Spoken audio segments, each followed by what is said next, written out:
best morning to everyone, to my audience, and to my co-students. I am Katie Brianna and Evangelista. And I'm Chadi Napoleon Plaza.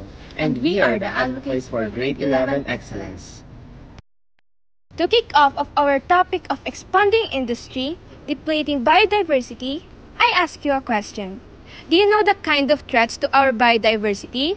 Some of you know, but some of you doesn't know. It is not common knowledge to us, but it is basic knowledge as according to naturetrust.bcca. The term biodiversity is a contraction of biological diversity. These terms all refer to the idea of living variation, from genes and traits to species and to ecosystems. On the other hand, the term industrialization is the period of social and economic transformation. For example, the shift from lower to higher productivity activities and the process of manufacturing goods leads to the production of various toxic wastes, which are often dumped into the environment.